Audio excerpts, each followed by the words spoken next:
box.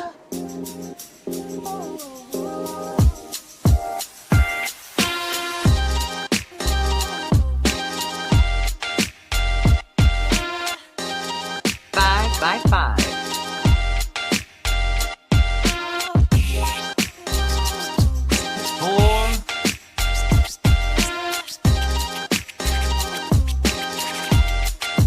Drei Gläser.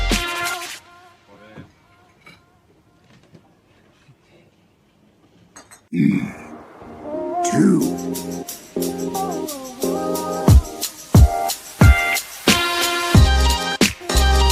One.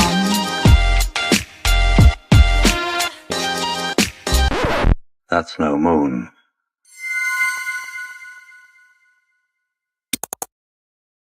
What's up, everybody? We are live. It is episode 41 of the Hardcore Casual Podcast. He is Jay of F1 Podcast fame.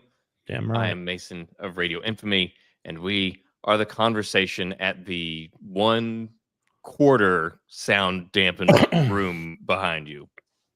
So, good evening, Jay. Good evening, Mr. Mason. I was really looking forward to being here tonight, man. And you've changed your mind? Anxious. Yeah, and then I changed my mind. Well, my son's in the next room. He's finally got his hands, after some hard-earned labor, got his hands on a copy of Ghost of Yotei. So he has a very different review of it than you do.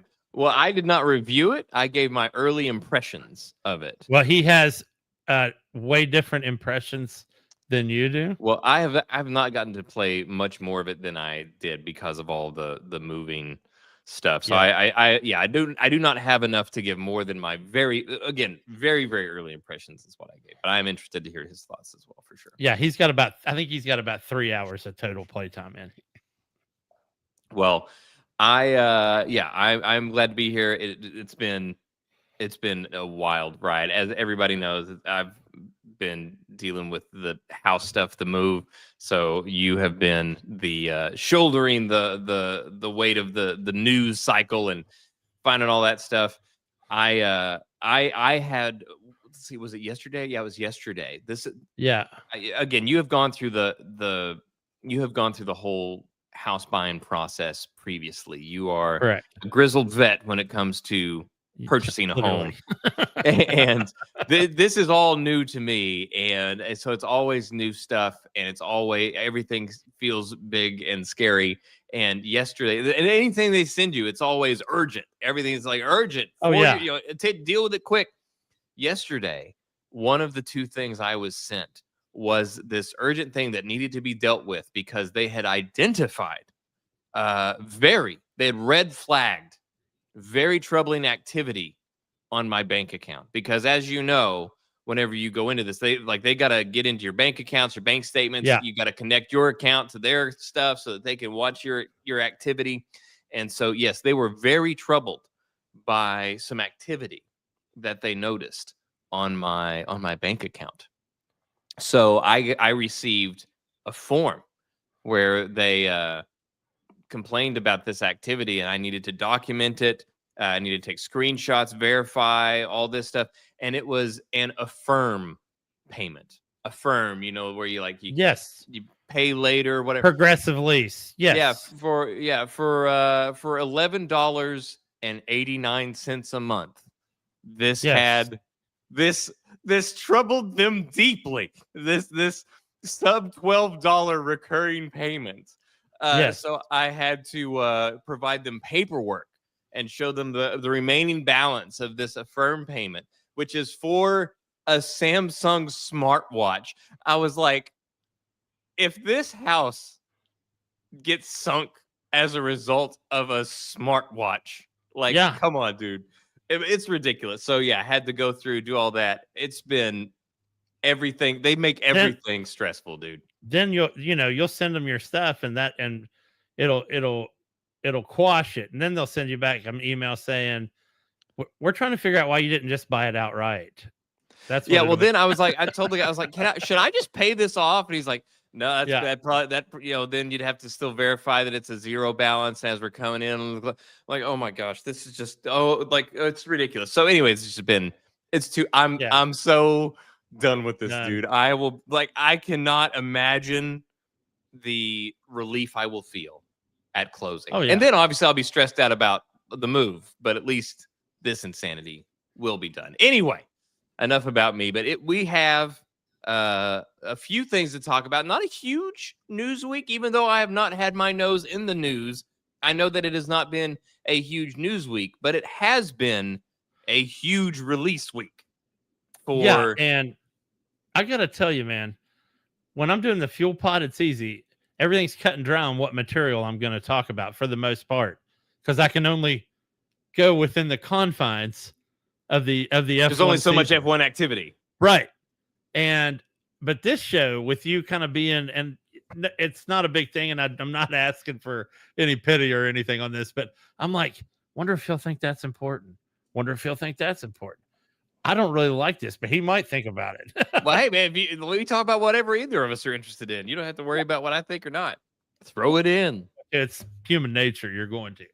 So anyway, but yeah, a lot of big stuff this week, really. Yeah, big games, big movies, big shows, and of which I have experience with exactly one of those, and it's the big show. So that's what I'm really looking forward to getting into.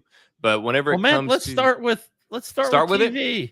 Yeah. All right. Well, let's start with it. So, I guess it is kind of gaming related as well, because it is Splinter Cell Deathwatch on Netflix. Just released. Was it Wednesday that it released? Or no, Tuesday? It was the 14th.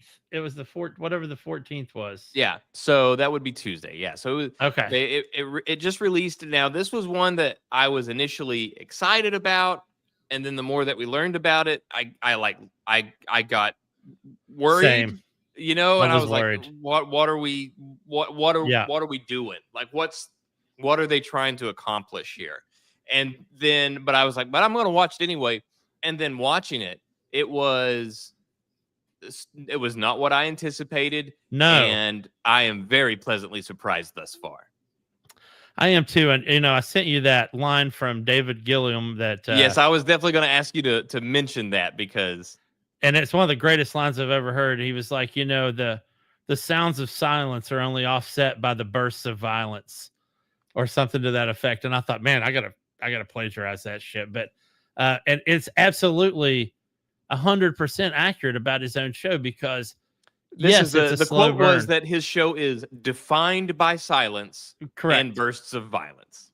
Yeah, and but it's one of those things where yes, it's a slow burn, which we both and love. Yes, there's a lot of recalling back to Sam's past in relation to one character. Sam very much has embraced his age. Which I loved it sometimes. There was a couple times he'd get caught off guard and get hit, and at first it would surprise him, but then he'd have this, oh yeah, and he'd get back in there.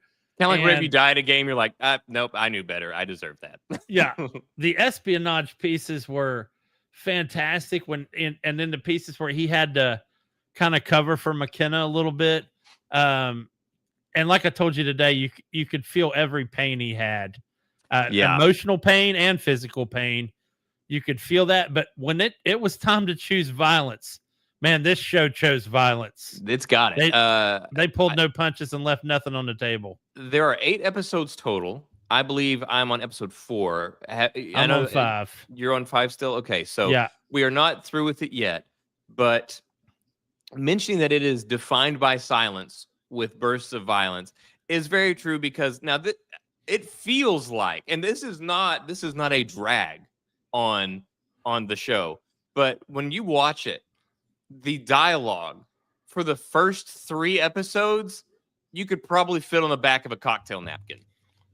Like, there is so little dialogue. There is not a lot of back and forth. When Sam is first introduced, it might be 10 minutes before you hear him talk. Yeah, because I was like, I wonder how Liev Schreiber sounds as Sam Fisher, and like you have to wait for a while before you find out. It kind of reminded me of what's his name's movies, Michael Bay or whatever. Yeah, who's famous for like the 20-minute intro with no talking. So yeah, I thought that was cool though. I liked it. Yeah, it was really well done. The one complaint I have is so far is that this is not just exclusive to Splinter Cell. It seems to be exclusive to any at least American produced animated show where they feel like, well, it's animated, so episodes need to be 30 minutes or less. Like, Yeah. there's no this is a slow burn thriller, and these episodes feel so short. I would have. That's really the only downside for me. Yeah, I would have loved for them to, like, who cares if, I don't know where this like unwritten rule came from that, like, well, if it's animated, we can't exceed 30 minutes an episode. Or comedy. Yeah, true. Or a comedy, like sitcom. All right, we gotta do 30 minutes. Yeah, I'm pretty sure Space Force was like 30-minute episodes, and I loved that show. I really just wanted each episode to be longer, and I hope they offer an alternate version of this, much like Clone Wars did one time, where we just get one gigantic punched together movie. It would be great. It would be great. Yeah, and so obviously neither Jay nor myself have finished it. We don't know where it's going to go. We don't know what they're going to do going forward. We do know that it's already been renewed for a second season. Renewed, dude. So after one day. So now do we we'll see. Again, we haven't seen the end, so we don't know if they're going to move forward from here or if they're going to go more into Sam's past, where we get to see Sam at the height of his powers, as it were, where he is doing the splits over doorways and stuff like that. But what I thought this show was going to be, and so far it has not been this, what I thought this show was going to be was very much, let's roll out an old Sam Fisher. We're going to show you that he's old. We're going to show you that this younger person, this younger character, this young female replacement for him is better, and then we're gonna just do a little swap, and now you're gonna like this character and you're gonna forget all about Sam Fisher, because that's how that they always do it. It never works, like, because we don't just like people because of their abilities. It's the She-Hulk made this exact mistake where it's like, you like Hulk, right? Well, She-Hulk can throw a rock even further, or she can do this even more. Like, well, that's not why we like the Hulk, right? That's not why we are attached to this character. So just whenever you come out and you say like, oh, well, this person, they can do these things even better than this person that you like, so now you can like them. No, we like Sam Fisher because he's Sam Fisher. And fortunately, those fears so far have been cast aside, because even though Sam Fisher is old and he's not at the height of his powers, he is still very much a presence, a force, and at focus in the story. Yeah, and another great part was even the few times he got caught, let's say unawares, where he caught a punch or he got cut or whatever, he was still very much in control of whatever room he was in, which I thought was cool. And again, not to spoil it, but I love the overarching plot that stems from his past. That's a big deal to me. I thought that was cool to make a draw on, especially with the announcement of the renewal for a second season, where we could potentially go forward or backward in time. What would be funny is, since they've already hired Lee Schreiber to play him, get his little brother Pablo of Master Chief fame to play the younger version of himself.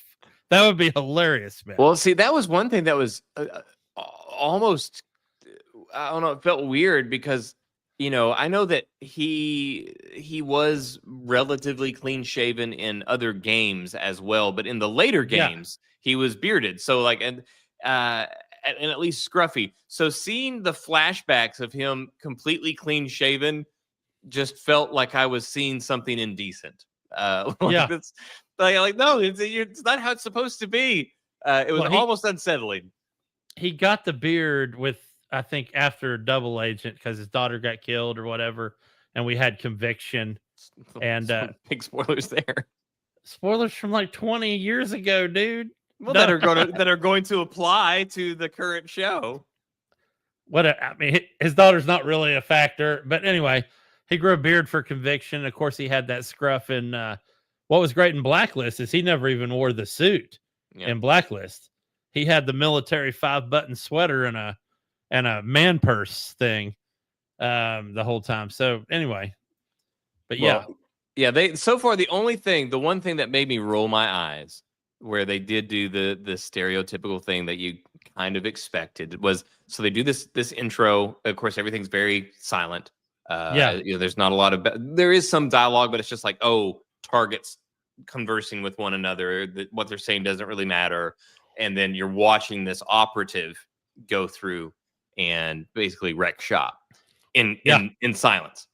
And they had one bit where, like, this person's like taking out all these people, doing all this stuff, and then there's that bit where the mask comes off, and I don't know why people think that we're gonna be like, it's a girl. Like, we all expected at this point. That is not a shock reveal. I wish people would stop acting like that's a big shock reveal.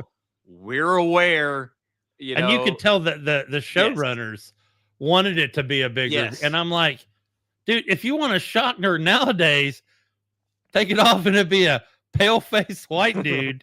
That would be a shocker.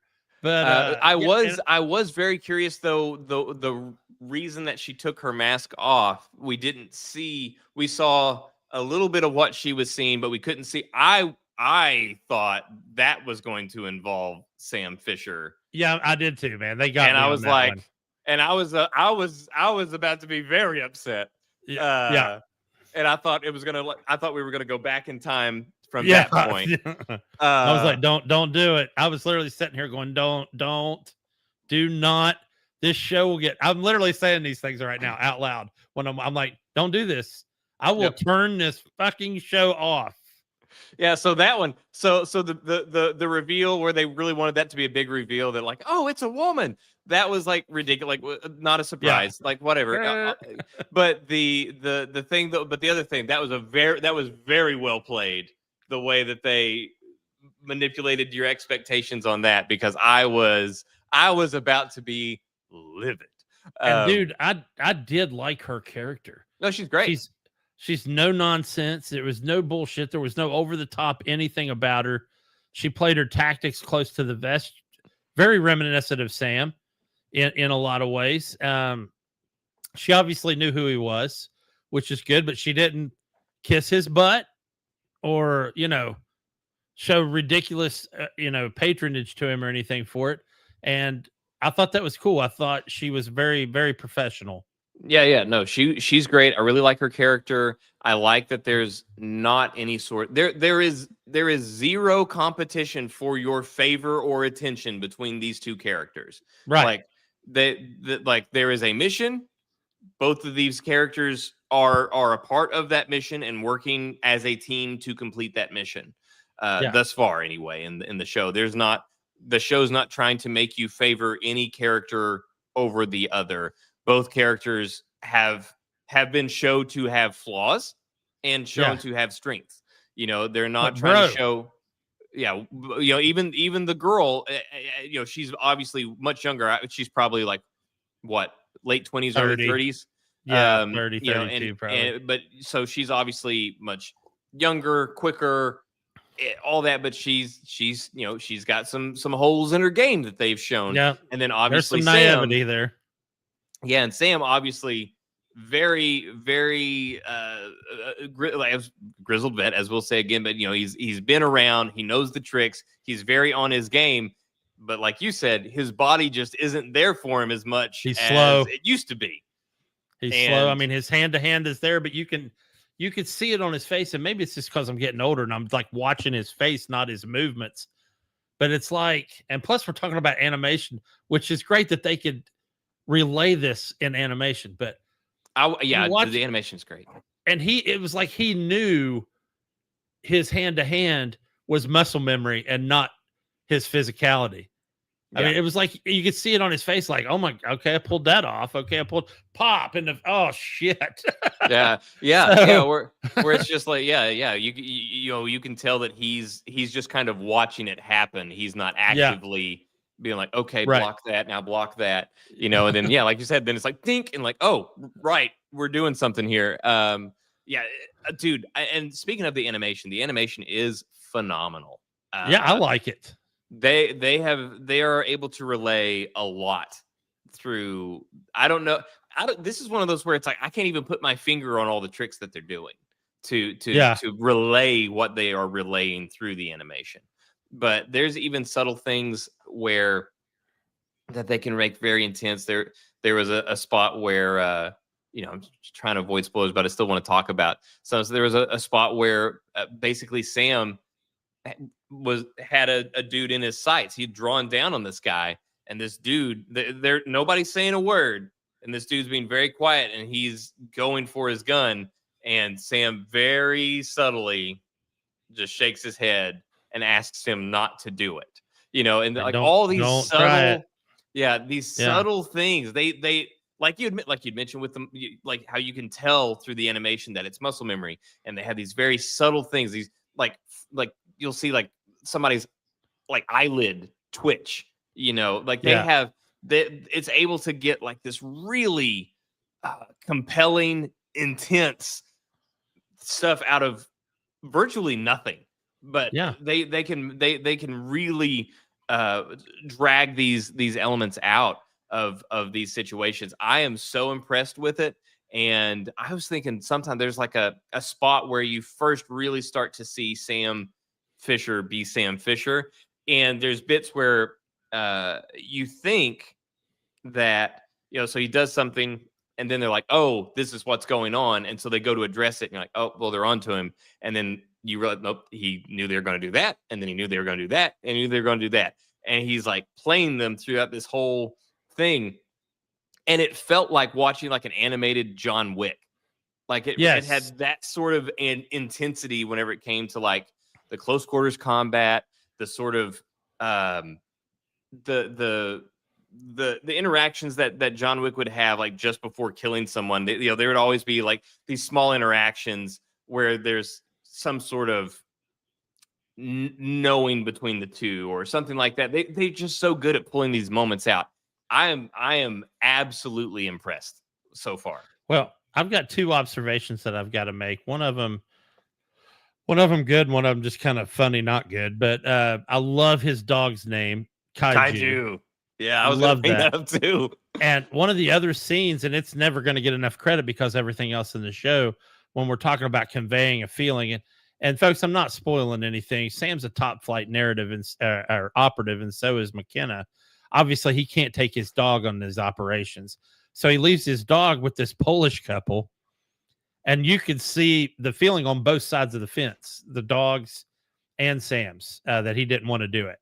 So I thought that was cool. My other thing is, what the hell happened to Grimm's daughter?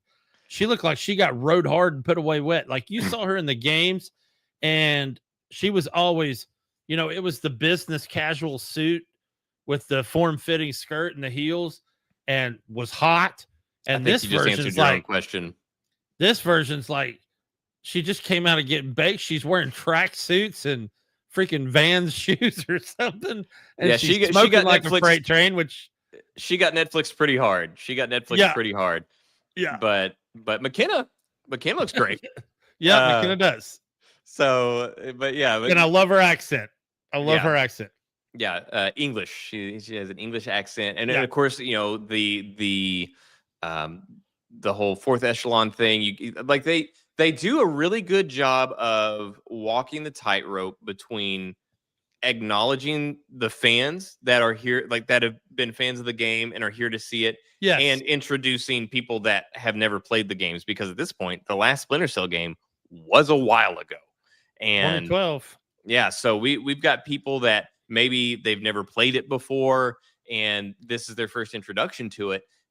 Or maybe they're just not gamers at all, so they just never went and they do a really good job of using the situation that is ongoing, to sort of establish the narrative going back. Like you'd mentioned the flashbacks, they do a really good job of sort of like linking the past to the present and all that stuff. And they do a really good job of lining everything out and explaining what fourth echelon is and how it operates. They do a really good job of establishing all that without it feeling like just exposition. Yeah. And, I was talking to a buddy of mine, and he's a lot younger, and he was like, Is it yeah, I'd heard of those Splinter Cell games when I was a kid, but I never really played. I said, well, Splinter Cell started out as Xbox's Metal Gear Killer. And I said, and the weird thing is that it's apples and oranges. So you're not even comparing, because Hideo Kojima is this high-handed, heavy-brained, freaking crazy story that's on a macro level. And I said, Splinter Cell was always very in your face. It was very, it'll remind you, well, it's a Jack Ryan thing because it was Tom Clancy. It'll remind you of a Jack Ryan novel, or The Lioness, or any of these other Terminal List that you've been watching, or any of these other crazy like operative. It's just it's always a really good conspiracy / espionage thriller. But I thought, like I said, I don't have anything else to say about it other than I'm really enjoying it. I can't wait to see where they go next, whether they go forward or backwards. So yeah, I'm very happy that it is different than what I expected. Like I said, I was so stoked when it was announced, and then the more we learned, the more I was like, yeah, oh man. Yeah. I was with you, brother. I was scared to death. I was like, because it just, everything we heard, everything they showed, it just felt like they were going to try to do the bait and switch. I mean, Netflix had already done it with He-Man, where they had this He-Man show, and then episode 1, so He-Man's dead. Moving on, it felt very much like they were going to do that whole thing, and they were just going to switch us out with somebody else to be like, so we know you like this guy, so he's gone. So anyways, this new character, and it was just going to be that, but it is different so far. It's handled very well. It's clear that I can't pronounce the guy's name, but the guy that's the showrunner of this show, very clear that he has not just knowledge, but a reverence for the source material. Unlike a lot of things that we'll see where the showrunner is either completely uninformed outside of names and a few things, or it actively works against the source material. This guy is actually servicing the fans. That's probably not the best way to put that, but he is actually giving you what you wanted. He is delivering on that my initial expectation of like, oh, this is going to be good, while doing it in a different way of being the old Sam Fisher. So, and then after watching it as much as I have thus far, I actually am interested in seeing more of this old Sam Fisher. I do eventually want to go back and do some prequel stuff, and I think if they continue to do well, they probably will, because like with The Witcher, before they ruined it, they did prequels. They did like the prequel movie thing that they did, and then they did the prequel show. The prequel show was also horrible. But so if Splinter Cell, if this does well on its own, they can do these spinoffs, and we can follow a younger Sam Fisher that could still be voiced by Liev Schreiber, and so we can have these sort of things coexist, and I would be completely fine with that. I really do like this version of Sam. I find it very interesting. Like we said, dude, I do, because I feel like we're the same age. Like through the games, I was about that same age, and it's one of those weird things where, like, I really watched it from the aspect of, I'm like, man, that would have sucked falling on my ass right there. That would have fucking hurt like hell. And to that effect, it's kind of one of those things where, as gamers, we're kind of like, man, where's Sam been? Like, where's this game been? And this, like you said, like he's kind of aging along with the games. Like they're at the same age. He's at the same age as, like, if the games were to be like, hey, this is where he's at right now. It really does feel like you're catching up with Sam Fisher, an old friend. Instead of just like, here's another Sam Fisher game, it's like, no, this is where he is right now. Like this is where he's been. This is what he's doing right now. It's not kind of like going back and doing a sequel that takes place directly after the last game or anything like that. Yeah, it kind of is this sort of finding this old gunslinger kind of storyline. And I love it. I think that the performances that they're able to capture through the voices and then through the animation are stellar. I think that the storyline and the writing, even though the dialogue is very sparse through the vast majority of the show, the story that they're conveying, the writing here is phenomenal. I think it's an incredible spy story, and it's completely like it's easy to sort of immerse yourself in it. Nothing happens that pulls you out of it and sort of like breaks that suspension of disbelief. Every episode just pulls you a little deeper. Like nothing sort of snaps you out of the tale they're weaving. Everything pulls you deeper and deeper in. The only complaint that I have right now is I wish the episodes were an hour long.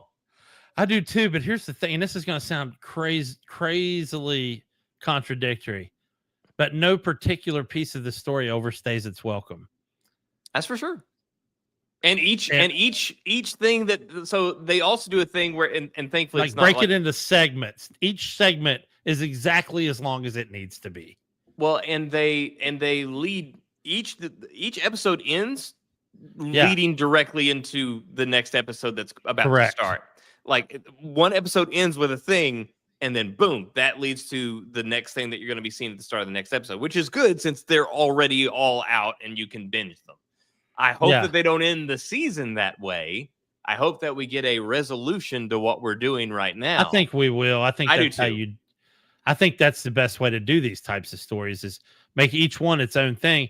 They can still reference each other, obviously, and build upon the previous one. But I think when you're talking about it, you can't leave espionage thriller freaks out there with no closure, man. Yeah, and I have not gotten to see Sam put them on yet. I have not. Okay. Other favorite scenes so far, and I know you've already seen this scene, so I'm not going to say it. Yeah, I think we're thinking the same scene. So he's in the safe house getting his geared up, and he's walking, and your viewpoint is like over here on the wall is the goggles, and I'm going to spoil this because I don't give a shit, but he walks and he stops, and he looks over at the goggles, and he doesn't say it, but it's all over his face. As soon as he says, he's like, "No, not anymore." You can even hear in if you listen close in the background, you can hear like the sound of them coming on is in the background. Because I literally was like, "Well, that's for Mason. That's the only thing he wanted in the show was the sound." It's like that. It's sort of like the echo of a memory. You hear that sound of them coming on, and I'm like, I don't know what episode it's gonna happen in, but it's gonna happen. Which again, we've said it and we've been talking about. Look, I had no idea this was going to go 30 minutes talking about Splinter Cell, but it's a good show, man. It's good. Yeah. So I guess if we were to put a stamp on it, obviously I highly recommend. Yeah. I really hope we come up with we're going to have to announce it one night and literally have a State of the Union together and talk about what constitutes our review or what we formal rating system. Because I hate doing out of 10 because everybody's got their own version of that. For some people, 7 is good, and some people it's not. And all I'm going to say is if you've watched any episodes of this show, then what I'm going to say is watch this show. If you like us, you're going to love this show. Or if you're like us, you're going to love this show. If you like John Wick, you will like this show. Jack Ryan, the Lion. You'll like this show, man. Like it's so tight. Like you said, like that's oversaid. One thing about those short episodes is it is tight. Like there's no parts where you feel you're like, oh, let me just look at my phone and just check this while that's going. Does not happen. Yeah, it's like algebra in 9th grade, man. You drop your pencil, you're behind a month. So but you never feel like picking up your phone. You're always like, you are glued and you are you are invested. So highly recommend. It's on Netflix, so go and check it out, and I think that you will be happy that you did. All right, so now the game. So you have the 2 games that you have pulled up here, both of which released this week that you've had some experience with here. You will just have to let me know your thoughts because especially on the big one because I'm hearing mixed things about the story. Okay, so we'll start with the big one, which of course. So here's the thing: I'm going to talk about what we're talking about. Is Battlefield 6, and I'm going to give some reviews, non-spoiler, on just some various aspects of it. So this is my first title since the very first Battlefield, which was Battlefield 1942, that I've played on PC. Every subsequent Battlefield after Battlefield 42, I played on console. So I'm back to PC, and I just want to say from a graphical standpoint, which is not the most important to me, by the way, is absolutely gorgeous. I'm going to put up an image, and this is not going to do it justice. But this is from the campaign. I'm not even going to tell you what mission it is or whatnot. If you've played, you know already. But this is an assault on Gibraltar. If you look out there in the distance, you can see the Rock of Gibraltar. This image absolutely does it zero justice, but the water and the textures on the vehicles and the ship was mind-blowing. And what happens after this is nothing short of Saving Private Ryan level of intensity. And this is in the campaign. This is in the campaign. So this is where I get kind of weird about things for me, because anytime a game has a campaign, I always want to do the campaign first. Same. But Battlefield hasn't had a campaign for quite some time. And this is the level of quality in the campaign, very reminiscent of Battlefield 4, which is widely considered the best one. And this one, I think, kills it. I don't know what you're hearing about the story, and I'm sure you're going to tell us. But the campaign in this game is you're in multiple characters' boots. You're bouncing around between multiple different storylines. The very first mission, what I will call the tutorial mission, was insanely intensive, even from an emotional standpoint, especially as a former soldier. And then some of the other missions after, like you bounce into this female operative, that mission was outstanding. Loved it. This is later on, this mission here. Another really good, intense, multifaceted, where you're amphibious and you're on the land and you're in armor, kind of showing you the ropes of Battlefield, so that when you get to multiplayer, you're not completely shocked if this was your first Battlefield game. For all the Call of Duty converts out there, I hope you become converts and you don't go back to that crap. But or if you slam this game because you're missing out on your fuzzy bunny slippers and your pink M4, then by all means, go back. We don't want you. I noticed this week we had thousands of people get banned for using Cronus max utility that takes away the recoil on their weapons. And almost every one of them was Call of Duty streamers trying to learn to play Battlefield for the first time. Battlefield answered in kind by banning them and also making it almost impossible to sprint, slide, and shoot at the same time. That your cursor is just literally bouncing everywhere now when you try to do it. So I think that's awesome. How did you complete the campaign? I have not. It is not easy. That's the other piece I was going to get into. I was like, holy shit, man, this is rough. I'm terrible. I'm historically terrible at any kind of escort mission. I just hate it. Why are we still doing this? So it's 2025. Why do we even still have escort missions in video games? Not to mention when I'm escorting something that can do 10 times more damage than I'm doing, and it ends up getting destroyed constantly. So I'm stuck there right now. And as far as I could tell, there was no difficulty level available. So you're just stuck until you figure it out. Maybe there's a gimmick, maybe not. Love the weapon interchange. You have to drop a weapon to pick a weapon up. Think that's really cool. You have to find supply points. You can't just run over a dead enemy and their ammo is exactly what you needed. You better hope they're carrying the same gun you're carrying, or you're pretty hosed. You've got to learn, no matter how much you love a weapon, you're going to have to drop it sometimes. If you love something, you have to set it free. You have to set it free. But then I started thinking, so then I went to the multiplayer, got involved in that just a little bit, nothing crazy, because I do want to finish this campaign. And if I had to, I was trying to find one image that I think sums up the brutality, the freneticism of Battlefield 6's multiplayer. And this was the best one I can really find. This is what it looks like all the time. Every second of every match that you're in, there's a building exploding. Your friends are running around like that. Look at this. In this shot right here, everybody's going a different direction. It is a mess. But no Ninja Turtles.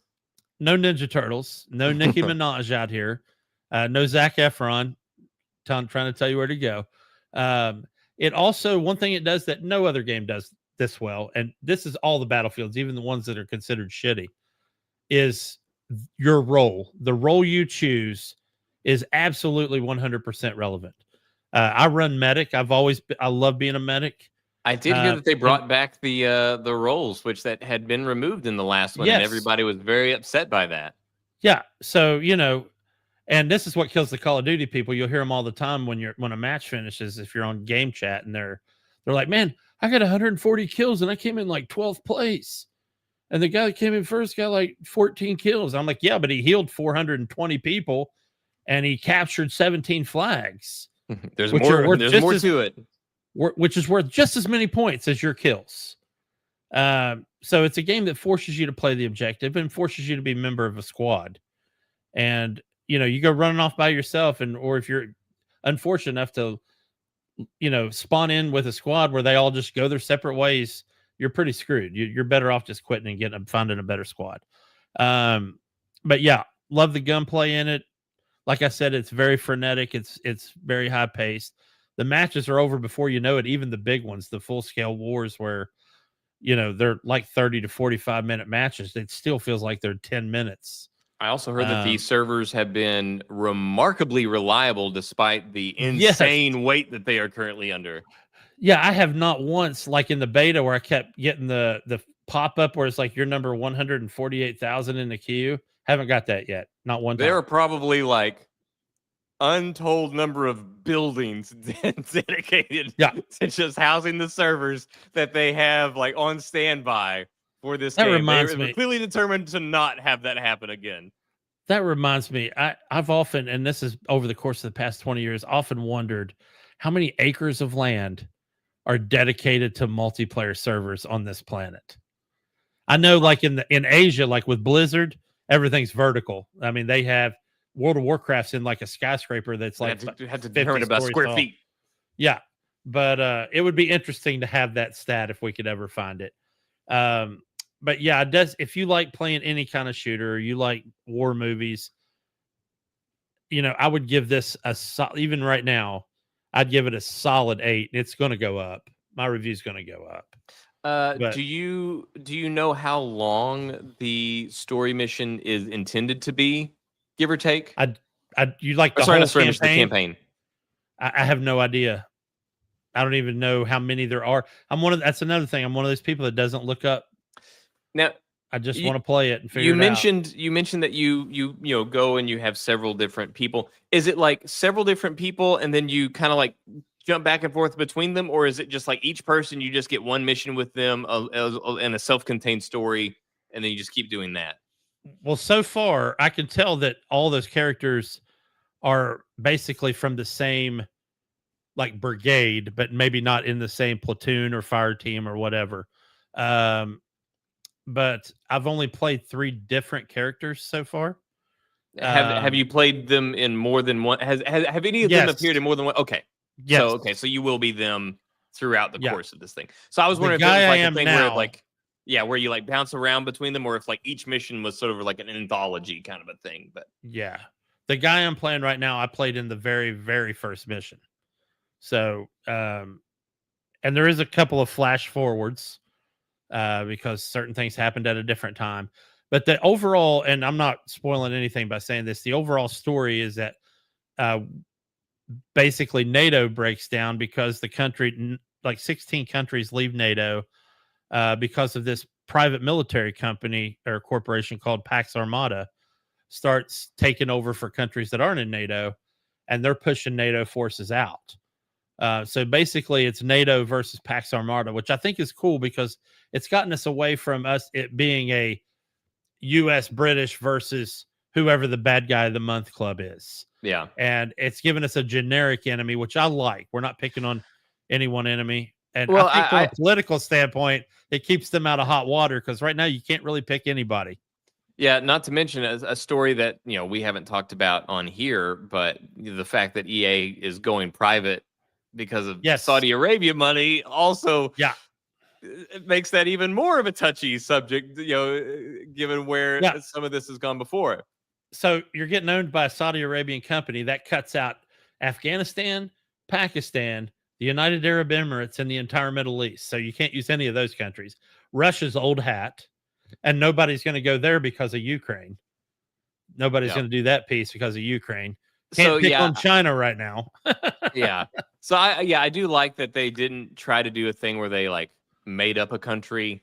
Yes. Where it's like, oh, it's whatever this thing about or whatever, like they didn't try to do that. They made it, a group, and so that we don't have to like suspend our disbelief on like, I know that's not on the freaking map, like I am aware that this is not a real country.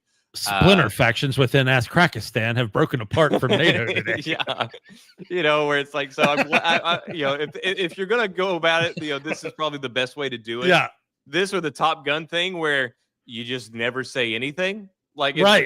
Top Even Gun though Maverick, we knew who it was, like, the enemy. We knew our enemy is using 5th gen fighters. Well, there's only one country that has those, but okay, let's do that. Yeah. So but man, absolutely stellar game. I mean, we kind of knew it was going to be. It's shattering sales records. It's doing its thing. And when they took getting back to your roots to a whole new level.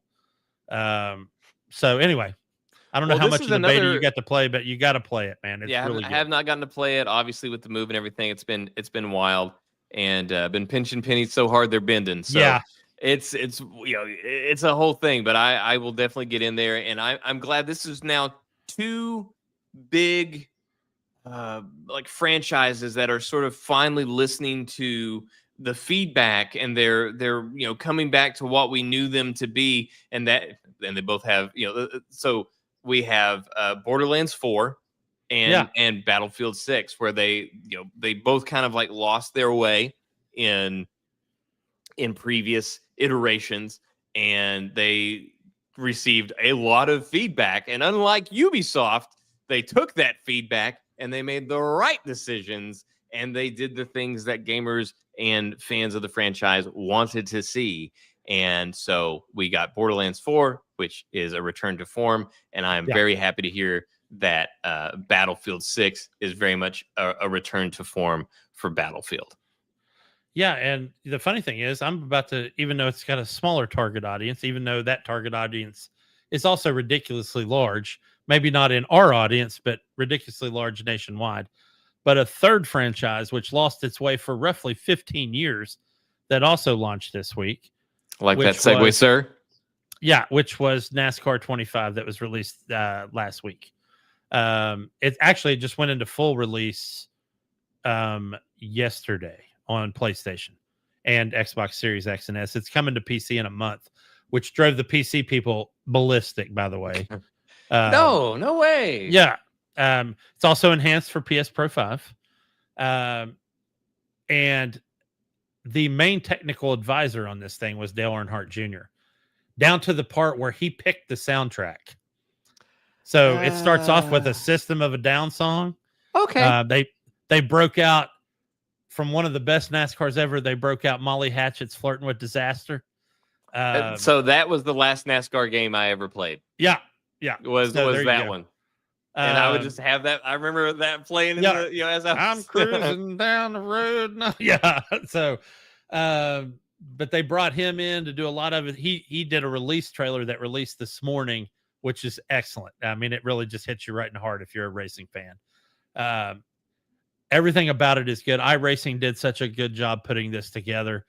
The only complaints you're hearing is from people that like the frills and all the extra things.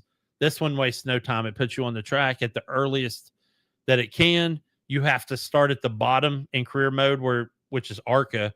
So you're basically building a car out of your personal garage and taking it to the track on the weekends. Well, you had And then- previously mentioned that it had like all of the different, yes. like I guess stages. So I guess so. Basically, through your career, you kind of have to build your way up through everything to get to the big show.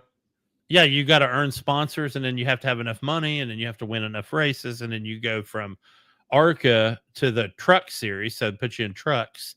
Then you go from trucks to Xfinity, which are the slower versions of their cup counterparts, and then you actually make it to the actual cup from there.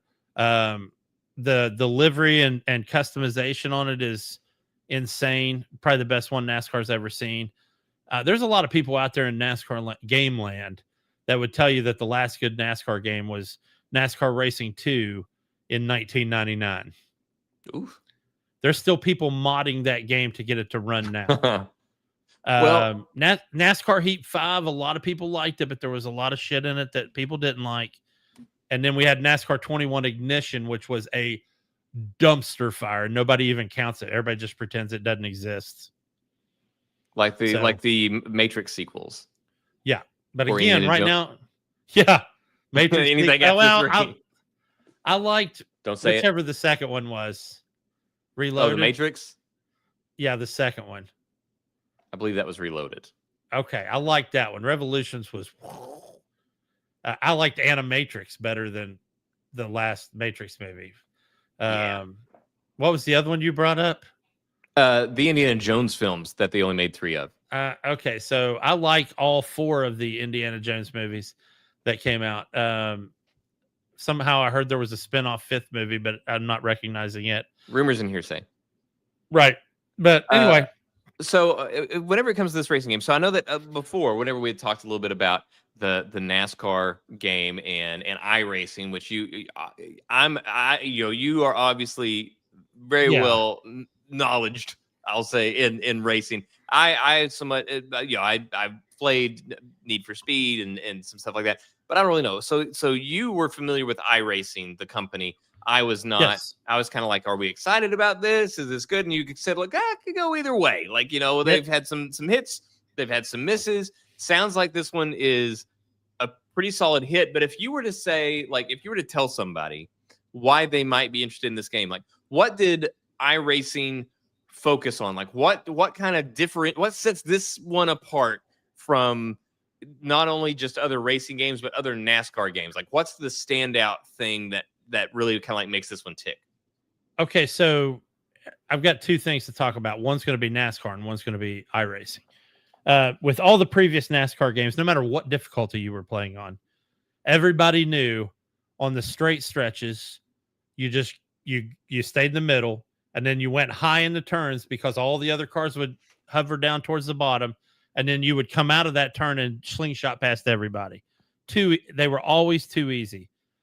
I had a race on this new one where I was in the same spot in 3 wide traffic, surrounded, and was able to hold my line for 7 laps, man, without being able to get by, and just have to freaking just hold it there and pray to God I didn't move 1 inch left or right, or it would have been. And did you use your wheel with it? Yes, and that would have been the ball game. And I have my close friend Chad that we started the Fuel Pod together. He's playing on gamepad, and he's like, Jay, it's the exact, like, he goes, I'm holding that left stick, and he's like, and he goes, it's a lot harder to do with a stick instead of a wheel. But he's like, man, I'm just sitting there kind of just trying not to move 1 inch. And we started it on the same night at the same time. We were in a voice chat, and it's just really, it's like what you see when you watch it on Sundays. So that's the best descriptor for it right there, is that.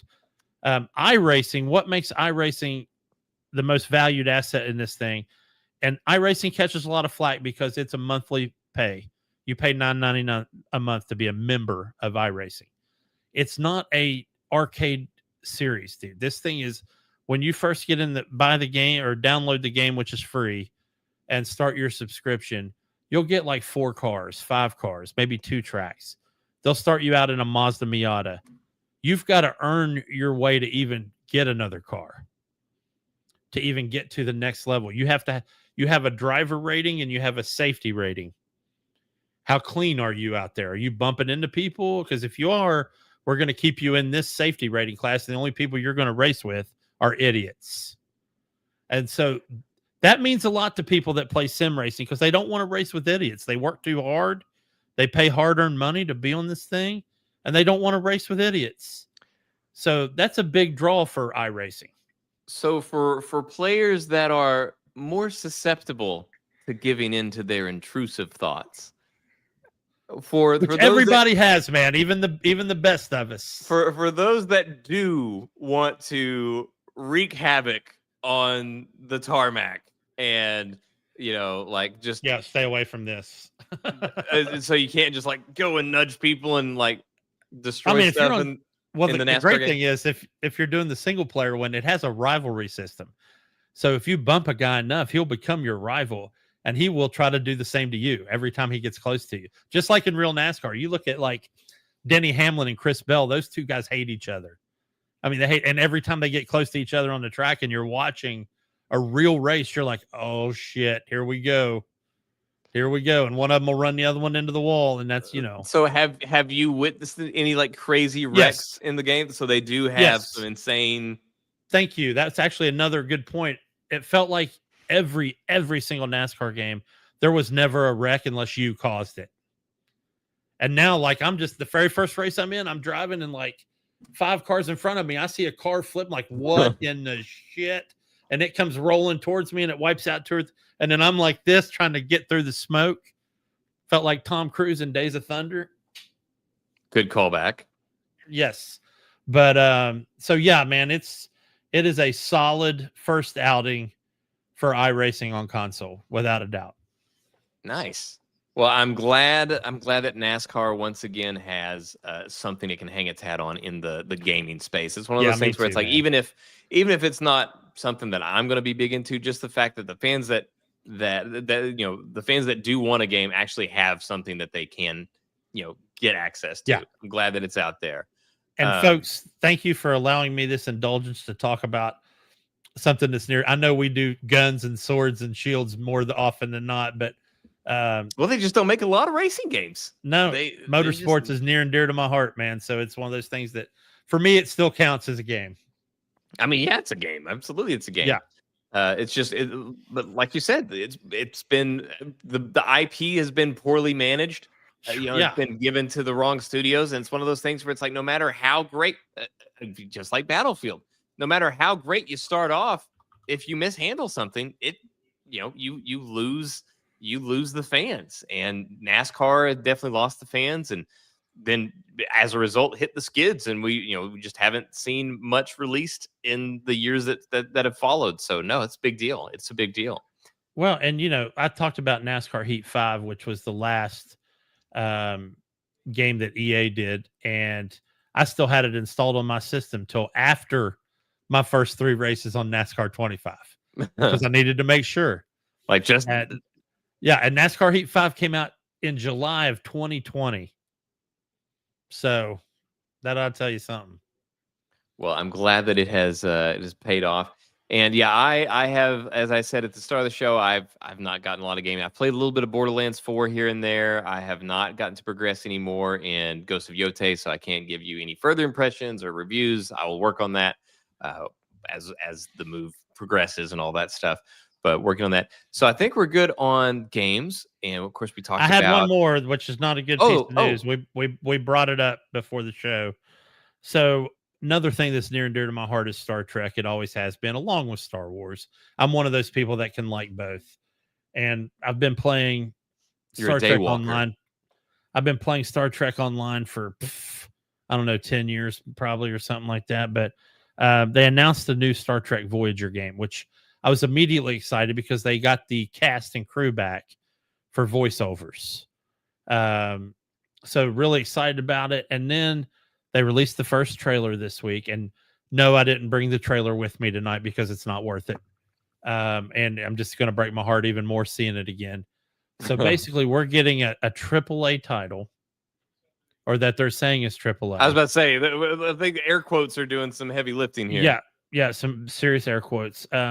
They showed all this serious, like, really good footage from the game that is obviously in-game footage, but the game itself plays like Fallout Shelter, where you've got like a cross-section side view of the Voyager on every deck, and you having to plug in people and duty officers to each floor to handle different things. And then once they handle it, it goes to a scene and shows you what happened instead of letting you play it. Or instead It's of the it part of being XCOM that no one enjoys.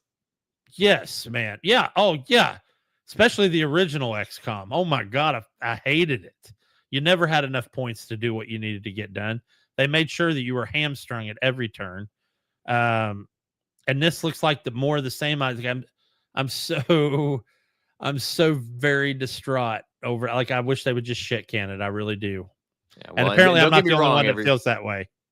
well, I was gonna say, don't get me wrong, I do love XCOM. I just if you like the base management aspects of XCOM, you're lying. No, you didn't. No, you don't. No, Nobody. dude. Does. You know, if you like, and it's not that I hate base management things. I really enjoy those. But in a game like XCOM, all I wanted to do was recruit my soldiers, get them outfitted, give them a name, so that when I lost them, it meant something to me. I mean, I remember doing one of my teams was all 80s action heroes. So I had Chuck Norris on my squad and John Claude and all them guys. And when they died, it meant something to you. You're like, holy shit, I can't believe Chuck's gone, man. Yeah. You know? Well, the last time I played through XCOM 2, I made the mistake of like naming people after friends. So there was like you and Rob and stuff like that. So right, I've done that too. Yeah, so I'm like, oh God, Jay's down. No way, he's dead. Okay, yeah, yeah, and that sucks. And like, why did I do this to myself? Yeah. I knew what would happen. What's like in Mass Effect? Remember they used to have the memorial wall? Yeah, and you would lose somebody, and they would show up, and you're like, fucking PFC Jenkins, dude. He was like my first death. Right there on what's it called on the very first planet in the very first game. Yep. Spoilers, but he was the red shirt. Yeah. And speaking of that memorial walls, I brought up Star Trek Online, but when you go to the Starbase 1 on Earth, they have a memorial wall, but actually has the real actors that have passed away that have starred in Star Trek. So Leonard Nimoy's on there, and Nichelle Nichols, and that is a really cool thing they do. But anyway, yeah, I'm not happy about this Voyager game at all. Well, to keep it on sci-fi really quick as we transition into the film section, I do have one thing that your Star Trek thing reminded me of. I happened to see this morning, actually. Okay. That is a movie that I am excited about, and I know that we've talked about it here. And it's the new Predator movie, Predator Badlands. Yes, I have rated. The rating has been released, and it is rated PG-13. Man, we're right there, right there today. So I was like, not happy. I was very excited, and I know it seems like a dumb thing, right? To be that, for that to give me pause. It's not, being so excited, but yeah. And so I'm like, man. So here's what I'm hoping. This is what I am hoping, and it's that I know that gore and dismemberment and that kind of thing is viewed far less harshly whenever it comes to the rating system. If the things that are being dismembered and bleeding are not human and not red.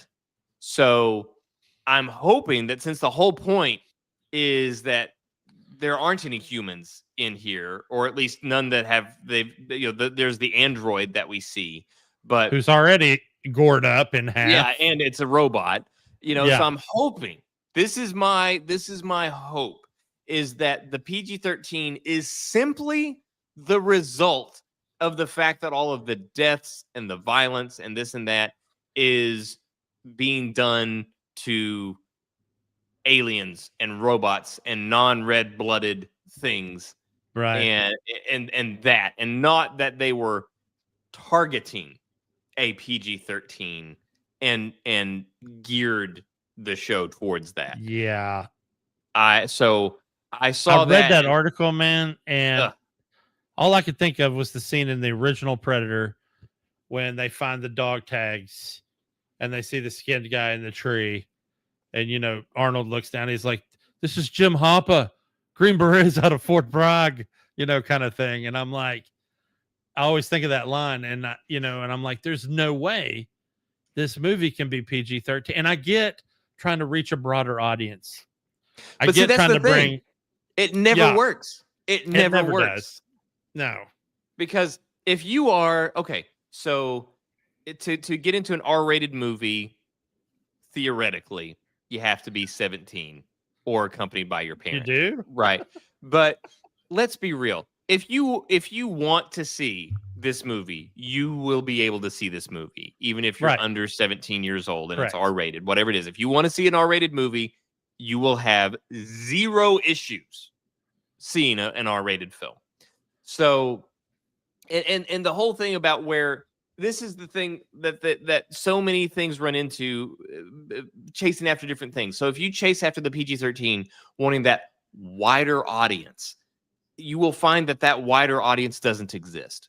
And in fact, what you are doing is you are narrowing down your audience, because then you've got You're people like alienating your Jay and hardcore myself fan. that hear PG-13 and we're like, Nope. you know, it feels like you're kind of taking some of the punch out of it.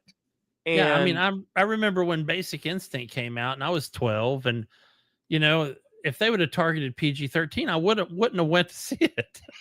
well, Sorry, yeah. bad joke. And by the way, I was way older when Basic Instinct came out. Well, I would say that if Basic Instinct was made to be PG-13, none of us would be talking about Basic Instinct today. No, nobody would be. No. In fact, that one probably should have been NC-17, not R.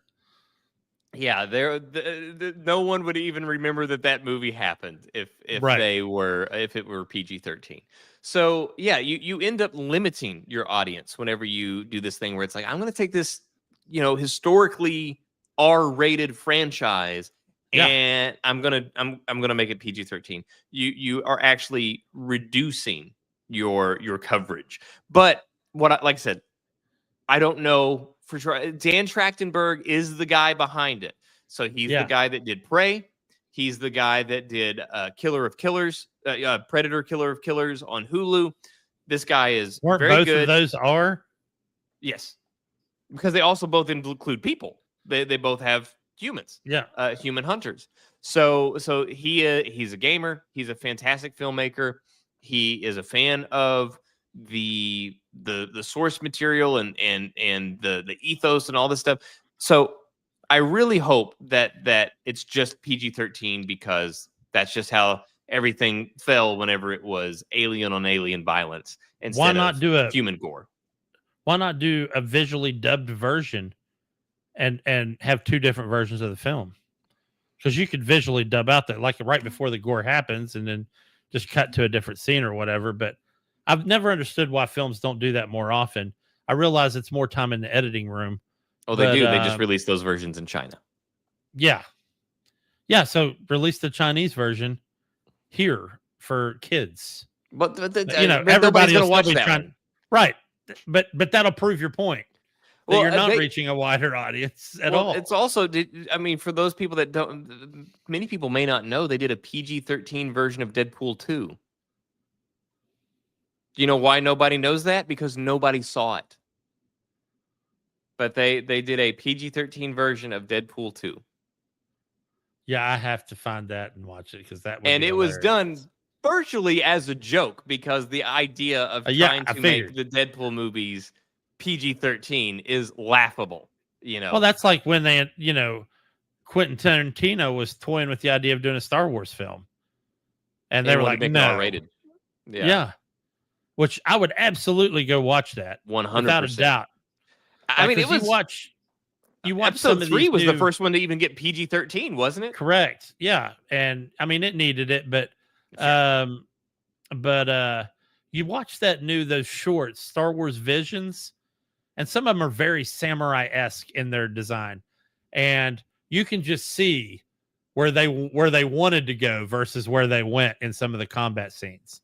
But yeah, I agree with you. I think they're gonna alienate a sufficient amount of people with a PG-13 rating. Yeah, I'm still gonna watch it, obviously. Yeah. But Well, we have to now because we've mentioned it on this show 48 times. yeah. So Well, and I've we're been kind of excited locked about in. it. But yeah, I just hope that it just happened to receive a PG-13 rating and not that they were aiming for a PG-13 rating. But Jay has actually been to the movies as I have not.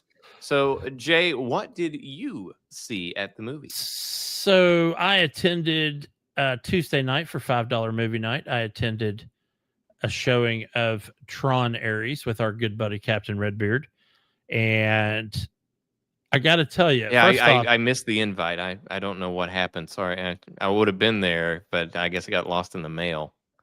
I'm assuming we assumed I think that you were super busy. For the Probably record, was. I got off work at 5:20. The movie was at 5:45, so I literally went straight from work to the theater. But so, anyways, yeah. So you snubbed me. You went to the movies, and then we snubbed you. We went to the movies. You do live an hour away. Anyway, moving on. So we go see Tron Ares, and it's important to note a few things before we talk about this movie. This will be a spoiler-free review, folks, for anybody that it's still in the theater, so I'm not going to break I the do seal want to on see that. it. I do want to see it. And plus, he wants to see it. A couple caveats. One, I love both. I know this is going to be hard for a lot of people to realize there was a movie before Tron Legacy just called Tron. And this was like 1984 to 86-ish, I think, if I'm not mistaken. I will say, though, about Tron, if you're watching it now, it's hard watch. See, I don't think so. I thought it held up really well. Oh man, when they were on the grid, I thought it held up well. When they were in the real world, no. Yeah, the suits and all that stuff is yeah, it's rough. It's like watching OG Superman, but I still like that movie as well. But anyway, where they had the little short ties. Anyway, that was the thing back then. I had a couple of those. You need to wear one of those for the show now. Anyway, so this new movie starts.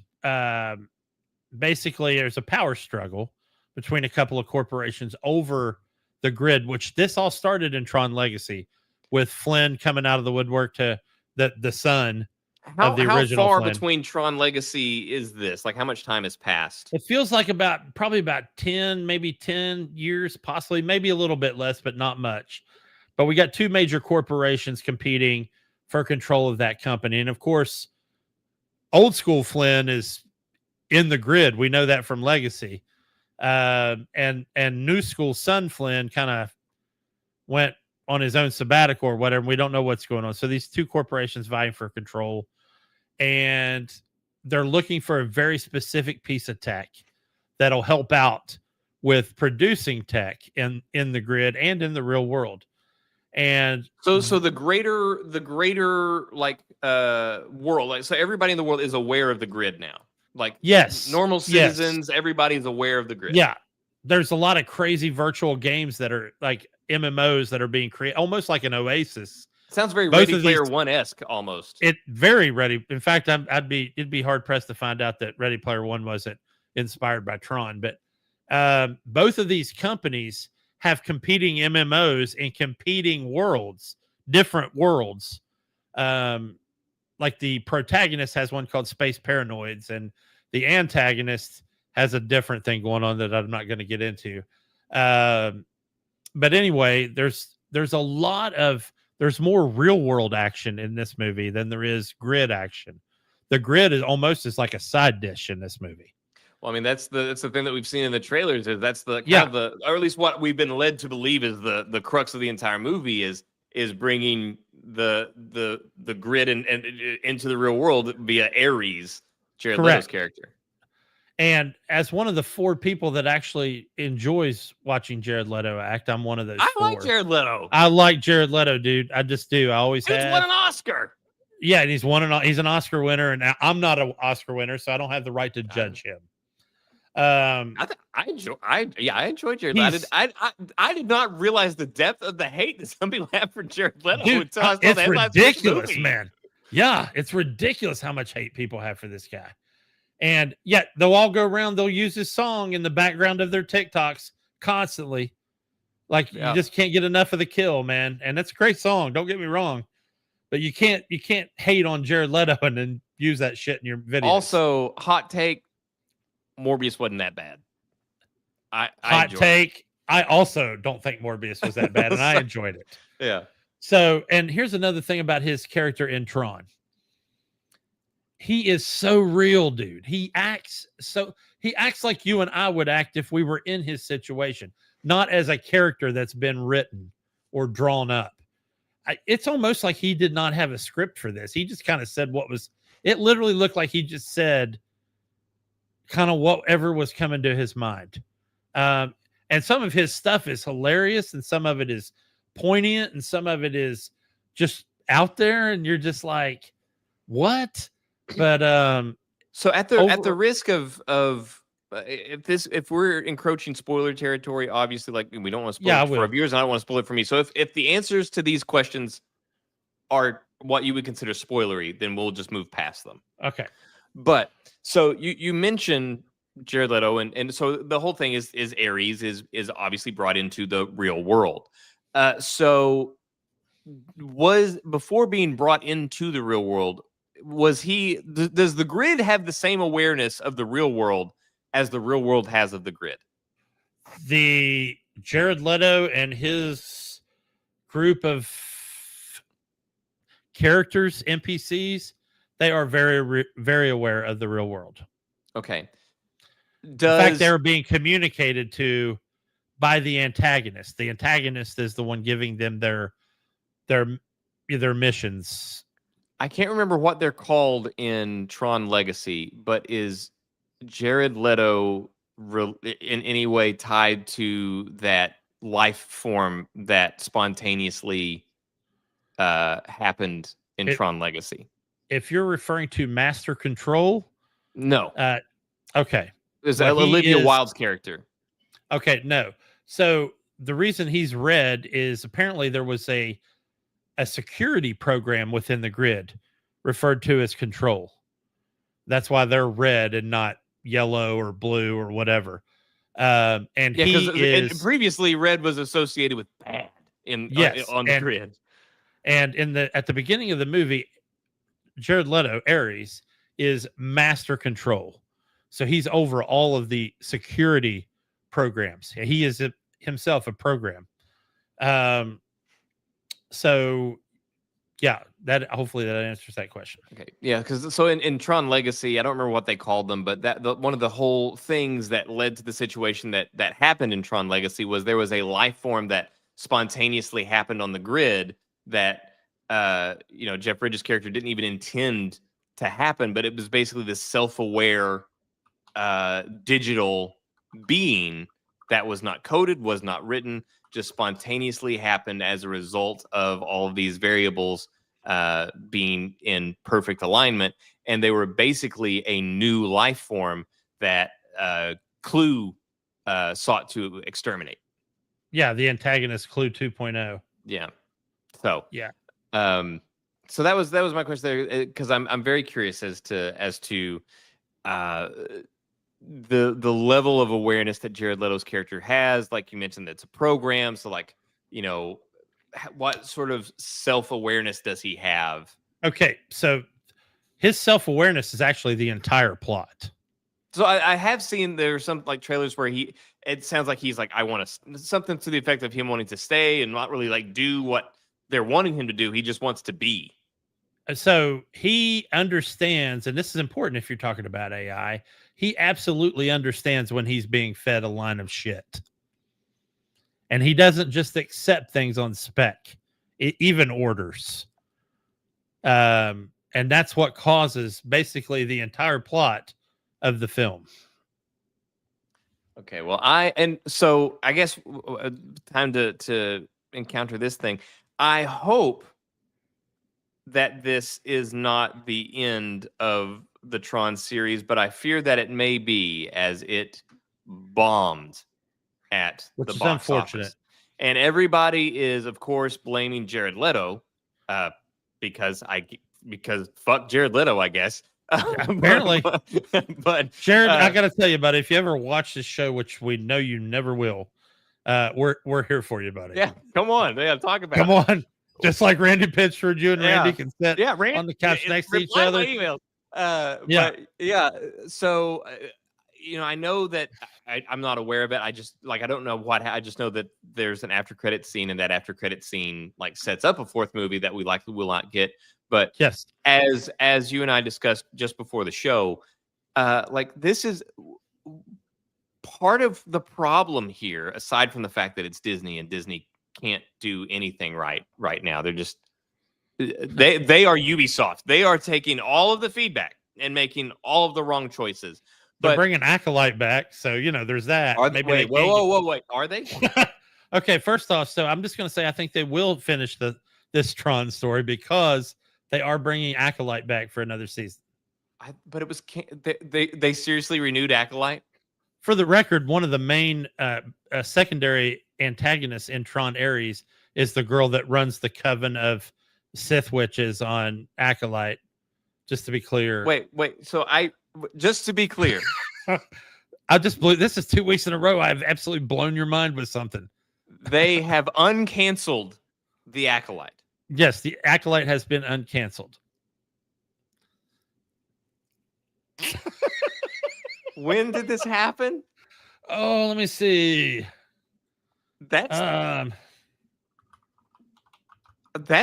the worst news I've heard in a minute, dude. That is wow.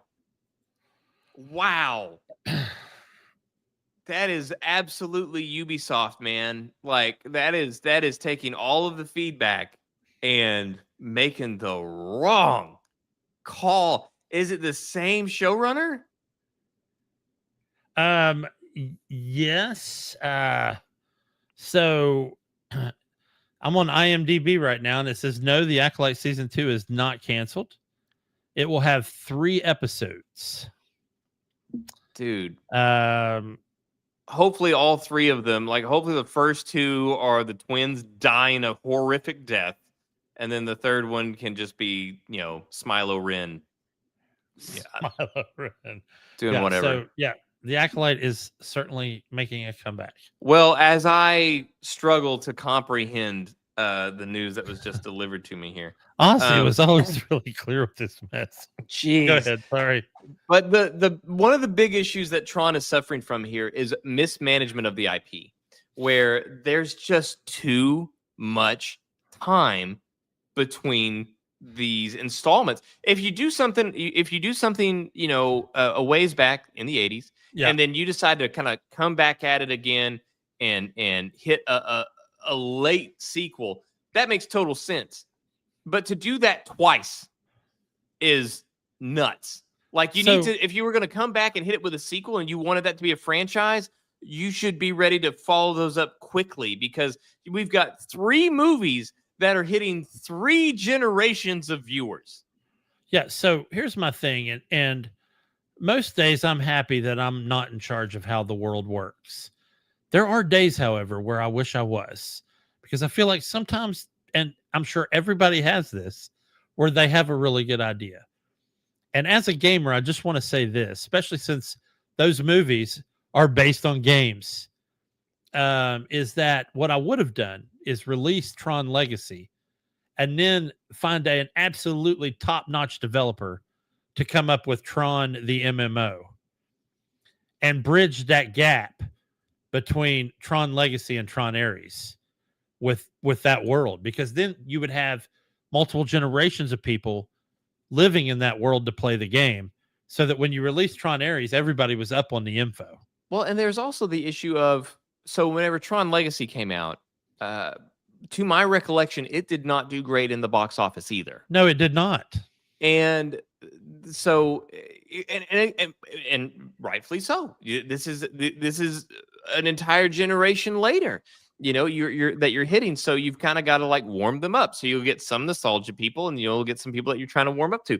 So you have 15 years ago, by the way. Yeah, you were 25. Yeah. So just let that set in for a little bit. I don't want to. But so that released, and it didn't do gangbusters at the office. But now they have invested. Clearly, they threw a lot of money at this movie with. Yes. For no reason, with no information saying that they should throw that kind of money at the movie. Well, the special effects scenes, I'm just going to, and I'm not spoiling anything. They use a very futuristic version, a large scale futuristic version of a 3D printer a lot, down to the part where they're showing you the print and then the support material around the print. Like they have to break the support material off to uncover what they've decided to build, which ends up being a big plot device. But the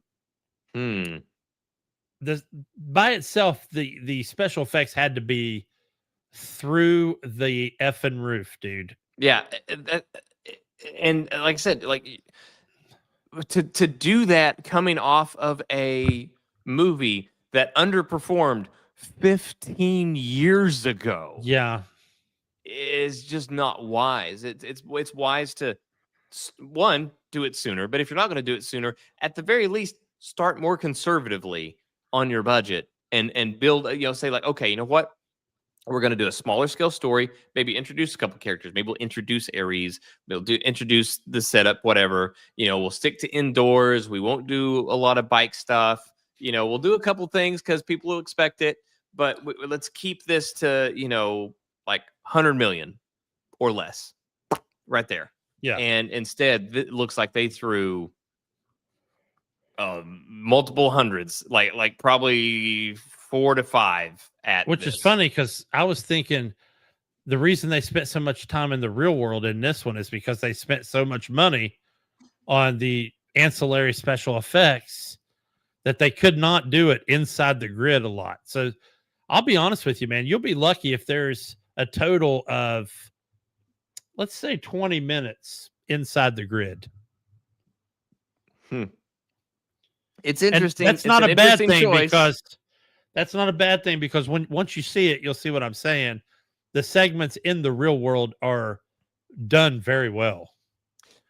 Well, I hope that they do get a Tron 4. I do. I am a fan of the series, and so far, I'm sure I will like this one. You like it? I'm sure I'll like it. I'm going to see it, but yeah, and I don't would like think for it you'll to like go it on. as much as I did. I'll be happy if you like it as much as I did, or even more than I did. But I think you'll at least see where I'm coming from when I say that Jared Leto's character was the star of this movie. He made this movie. Well, and yeah, I hope that Which they is get a sad. chance. I hope they get a chance to do a fourth one if they're gonna give Acolyte another chance. Which Yeah, is man. just that's the most depressing thing I've heard. That's worse than me having to justify an $11.89 recurring affirmed payment for my loan, man. That's awful. That's awful. Yeah, well, at least hey, on a good note, we did get a Mandalorian and Grogu trailer in Tron, and I got to say, and I said this out loud while I was in the theater. The sad thing about it that I always hate it when they make a movie that was a TV series is that we know this is the end. You know what I mean? It was already. It always is.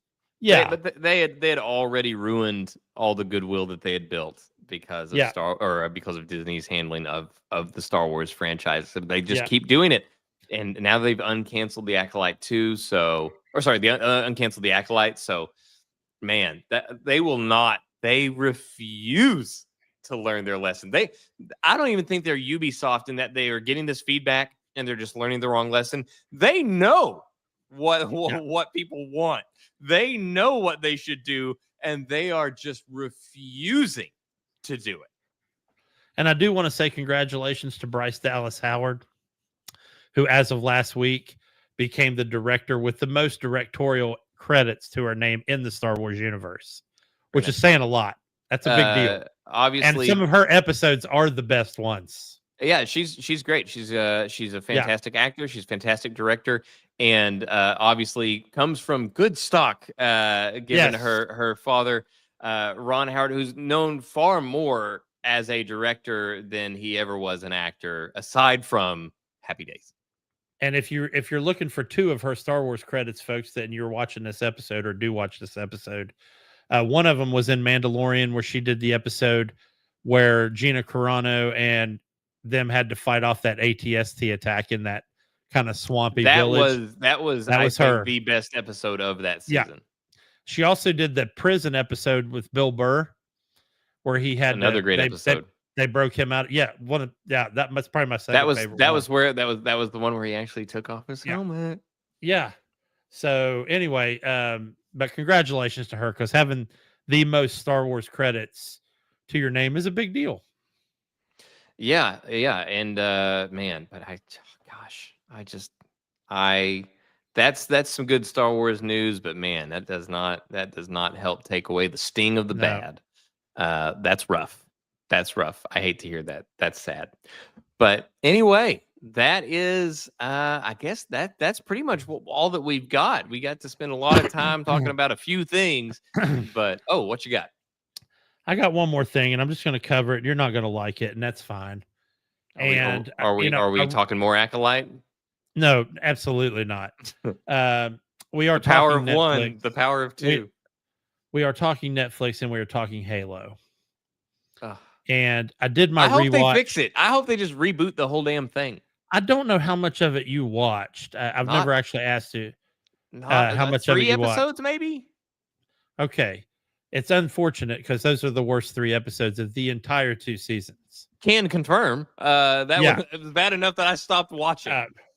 Yeah, and I tell people all the time, any show that's good, you got to get past whatever the 3rd episode is. Like I say that about Fringe all the time. If you can make it past the 3rd episode, you will fall in love with Fringe. And I'm not saying you'll fall in love with Halo, but doing this rewatch and separating, and this is what I've always told, especially gamers, with people that don't play the games, it's been easy to convince them to watch the show. But you've got to separate the game from the show. It has the characters from the game. It has the general lore of the game. But it does create and weave its own story. That being said, after a second rewatch, even better than my first rewatch, the humanity that they place on the characters, both good and bad, the flaws, and the only storyline I really hate is the amount of time they spend on Soren, who was an ex-Spartan that quit, and his son in the 2nd season. It was irrelevant. I don't even know why they went there, but I really hope, man, you'll take the time to maybe watch a synopsis of the 1st season and just watch the 2nd season, because obviously Netflix is taking it over, and I have a feeling when they do, and this is not going to be a bad thing. I think they're going to put Master Chief back in the suit, and it's going to be blood and guts and war and all that business, and that won't be bad. But we'll miss out on the humanity that was the first 2 seasons. Well, my problem with one of my big problems with the 1st season was that they put humanity where there wasn't supposed to be any. There wasn't supposed to be some mystery chick in the Covenant that they just being raised by that's not a thing. That's not a thing. It ended up making sense. You have to watch the whole thing, though. All I'm saying is, if you still feel like that after you have completed the entirety of the series, then I will accept your judgment. I won't agree with it, but I will accept it, and I will not judge you for not liking it. I'm a hell of a lot more likely to give Halo another shot than Rings of Power. Wow, which is really sad, because that 2nd season was legit Lord of the Rings. That 1st season was dog shit. That 1st season was absolute dog shit, no doubt. So we are not in disagreement on that at all. It was terrible. So I am far more likely to give Halo a rewatch, especially after watching Splinter Cell and kind of being in that sort of vibe, because I've got 4 episodes of Splinter Cell left, and at 30 minutes apiece, it ain't gonna last long. That's true. And speaking of Lord of the Rings, we had a new announcement for the movie Lord of the Rings: The Hunt for Gollum, which is going to be the story of Gandalf and Aragorn hunting down Gollum in between Fellowship of the Ring and Two Towers.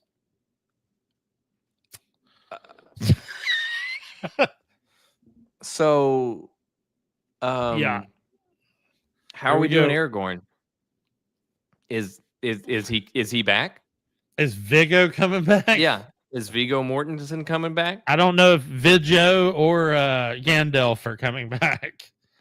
Well, because so I knew that Sir Ian McKellen had announced at some Q&A Yes. thing or something like that he was working on Yes. another Lord of the Rings project. This is it. Okay. So and which I mean, Ian, that's fine because I mean he was old in the show. He's still old. Easy sell. Like that'll be no big deal. Well, he had prosthetics to make him look even older, so now they just won't need the prosthetics. Yeah, they just need to have him do it. But Viggo, I don't know if when the last time you saw Viggo was. Oh, I have. Viggo has not aged well. Although to be fair, the man was 47 when he played peak Aragorn. Well, yeah, but he's 47.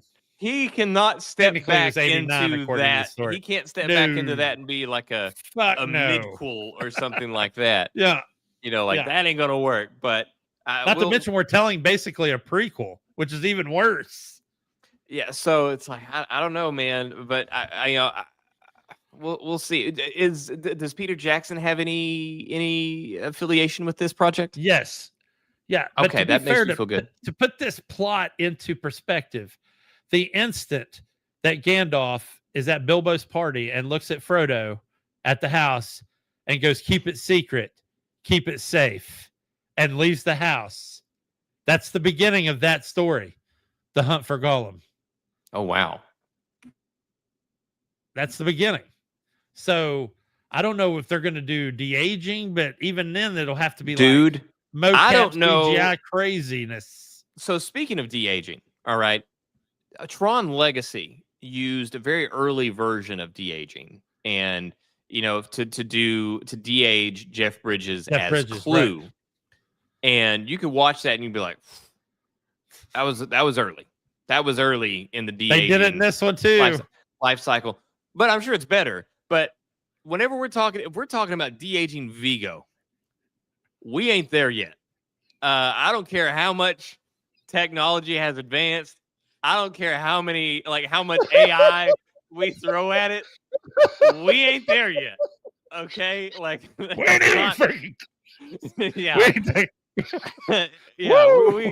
we have not climbed that mountain yet. Man. Whew. But I do love you, Viggo. Yeah, we do, man. We do. But still, man. Wow. Yeah, you're right. I don't know how we're doing this story. I really don't. I don't even know if there's do they even have an IMDb site up for that yet? Oh gosh, probably not. Well, probably they have IMDb stuff up for rumors. They still have an IMDb up for supposedly the Division movie is still in work, so all cast and crew. I know that Frodo's in it, so I know that Elijah Wood will be back, which is fine. He still looks like a kid. Yeah, that's all that's announced is Elijah Wood, Andy Serkis, and Ian McKellen. Yeah, so we'll see. We'll see about Viggo. Holy shit balls, dude! I just don't. Yeah, you're right. I just don't think they can. So apparently, there's 3. Oh no. So we already got the War of the Rohirrim. Oh, yeah, where they made up the character. There's 2 Lord of the Rings projects: Lord of the Rings, The Hunt for Gollum, which I just mentioned, and Lord of the Rings, The Empire of Saruman. So this is another thing where it comes to the really complicated part. Where is it Warner Brothers that did the? That did the Lord of the Rings trilogy? No, it was Warner Brothers turned them down. It was God, who? Shit. Whoever owns that side, they own that section of Lord of the Rings, and Amazon owns rights to their Silmarillion. Is that what they own the rights? New Line Cinema. That's who it was. Okay, so they have possession of that bit of the lore, and Amazon is it the Silmarillion that Amazon owns? Yes, rights to, which is why they were able to do right? Rings of So Power. we have this thing where it's like they're not actually connected, with these things. They're their own completely unique things because they can't legally be connected, Right. as they do not have ownership of these things. That's why you have the Stranger, who is obviously Gandalf. Yeah, not only that, he actually, when he got his staff in Rings of Power, it was Ian McKellen's staff from the Peter Jackson films, which that was weird. Yeah, especially since Gandalf wasn't around at that time. So yeah, there's all that stuff. But anyways, so yeah, do they have an IMDb? So yeah, they do have the IMDb listing. They just got those 3 people listed. So we'll see how that goes. But there is anyway, a screenshot of a current Viggo Mortensen that somebody AI'd with a hood and make him look like he was there, and it doesn't even look good by itself. So I don't even stay away from Google Images tonight, dude, because I don't want you to be like, sleep oh, soundly. Sleep soundly. No, man, I've kind of dropped a few bombs on you here towards the end of the show, and so I'm going to let that one go and let You've you landed a few combos tonight for sure. Let you simmer and vegetate on those things because some of them are not good, obviously. All right. Do we have anything coming out this week or? Not anything. I know Game Pass dropped a new 60 games for streaming or for cloud gaming, and ain't gonna be enough to save Game Pass at this point. I mean, it will be for me, but here we are. There's another like sci-fi game coming out. I don't know if it's this week. It's called Exodus. I haven't done any, but I keep seeing it showing up in my feeds, but I haven't done any research on it. But anyway. Well, I did want to say, obviously with the move, I haven't been putting out like edited clips, things like that. I did go ahead and I didn't do the typical intro that I usually do or anything like that, but I did edit one of our conversations that we had about Ubisoft and them canceling what could have been a really awesome game. Released that just to keep some stuff going there. Obviously, we haven't put anything out in a while, and man, did the algorithm punish me for that. But I put it out there. Very few have seen it. For those of you that did watch it, I appreciate it. If you haven't watched it, feel free to go watch that. It is the most recent video on the front page of our channel. So wanted to mention that was there. I'm going to try to keep you in stuff. And eventually, once I'm fully moved in, eventually we'll get back into the regular cadence that we did have and try to rebuild what we've lost. But I'm working on it, guys. I'm working on it. I will say we do have Ninja Gaiden 4 coming out this week, or early next. It comes out on the 20th, so whatever day that is. And then we have, we're really close to Outer Worlds 2. I am actually looking forward to that one. We're getting day 1 on Game Pass. If you have Game Pass Ultimate. If you have, no. So I saw that they are still giving out some day 1s. It's just not as many. Will this be one of them? I don't know, man. I don't know what to tell you. On mine, it says I can preload it, but it just for PC, it just doesn't make any sense not to have. I mean, that makes sense. But for console, though, I don't know. It could be a hard sell. Yeah, dude. If I had console, I wouldn't even be on it. I guarantee it. But in closing, watch Splinter Cell Deathwatch. It's great. Absolutely. And, Jared Leto, you're a fine actor. I like you. We're good. And also, after you've decided to embrace Jared Leto and watch Splinter Cell Deathwatch, log into Battlefield and get your fight on. Also, and if you just want more Jared Leto, watch Lord of War. You get Jared Leto and you get Nick Cage. So win-win. Can't ask for 2 more eccentric jokers than those 2 guys. Pardon the pun on the Joker reference. And it's also a phenomenal film. Yeah. Little known. That's all I got, man. Thank you, guys. We will see you next week. Later.